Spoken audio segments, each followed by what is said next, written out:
Mi nombre es Diego Álvarez y voy a hablar sobre la cinética química. La velocidad de reacción es una medida de velocidad en la que están compuestos los productos que surgen de los reactivos.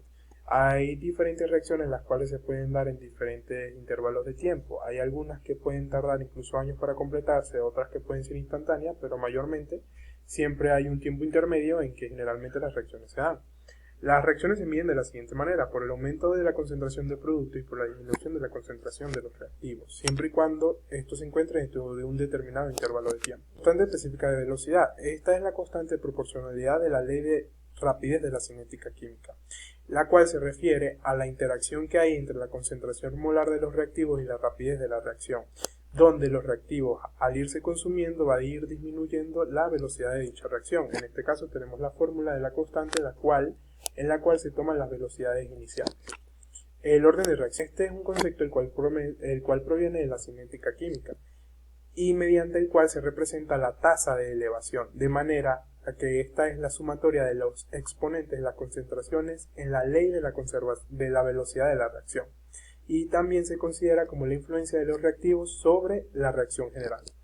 La teoría de colisiones. Esta se basa en explicar cómo los mecanismos de reacción ocurren, basándose en la idea en que las partículas reactivas deben colisionar entre sí para que ocurra dicha reacción. Algunas de las condiciones que deben cumplir son: las moléculas de los reactivos deben colisionar entre sí.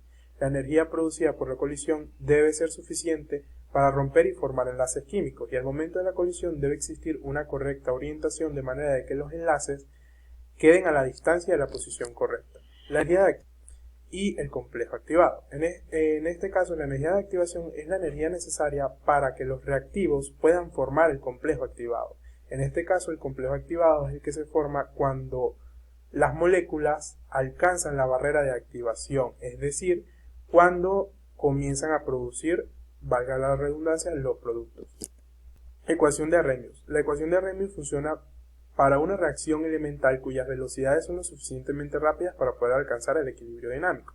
En esta reacción se tiene la relación de la constante de rapidez de un cambio químico en funcionalidad de la temperatura. En este caso tenemos nuestra fórmula y a un lado lo que significa cada uno de sus términos. Los mecanismos de reacción. Estos son los pasos que ocurren dentro de una reacción a nivel molecular. En este caso, el mecanismo de reacción de adición es cuando dos elementos se unen para formar un producto. En el caso de la eliminación es todo lo contrario, donde un producto se divide para dar lugar a dos elementos. En la sustitución es cuando se producen nuevos productos a través del intercambio de los átomos de dos reactivos o sustancias. Y en el reordenamiento es cuando los átomos de una molécula se reordenan para dar lugar a un isómero del mismo compuesto. Las leyes de velocidad. Estas son las que se enfocan en cómo la velocidad de una reacción depende directamente de la concentración de los reactivos de la misma. De esta manera se puede expresar matemáticamente la velocidad de una reacción, en la cual las reacciones que tenemos son de orden 0, primer orden y segundo orden. El tiempo de velocidad medio. Este es considerado como la variación que puede llegar a tener los reactivos en sus concentraciones, siempre y cuando esto se cumpla dentro de una determinada cantidad de tiempo, y puede ser calculado a través de la variación de la concentración molar de los reactivos en el tiempo en el que transcurra lo mismo. En este caso tenemos una gráfica en la que una sustancia posee varias concentraciones y al mismo tiempo también tenemos la fórmula. Las reacciones de combinación. Estas son conocidas comúnmente como las reacciones de adición, donde dos compuestos se unen para dar lugar a uno nuevo, y que generalmente estas son reacciones exotérmicas.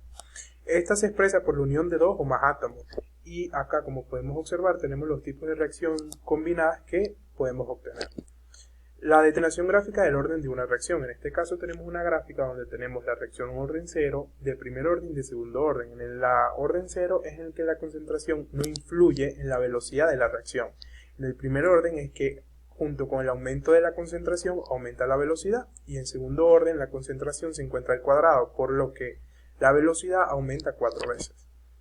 Las reacciones complejas. Estas son las reacciones que no se dan en un simple paso, sino que necesita de varios pasos para poder realizarse. Estas pueden ser bidireccionales, en las cuales los productos se convierten en reactivos, y viceversa. En las paralelas es cuando los reactivos dan diferentes productos. La sucesiva es cuando un reactivo pasa a ser el producto de un producto pasa a ser el reactivo de la segunda reacción, y en cadena es donde los intermediarios se consumen y se regeneran de nuevo. Las reacciones paralelas tenemos que se dan cuando dos de reactivos se mezclan para producir diferentes productos al mismo tiempo y se obtienen diferentes resultados. En este caso tenemos A es igual a B y A es igual a C.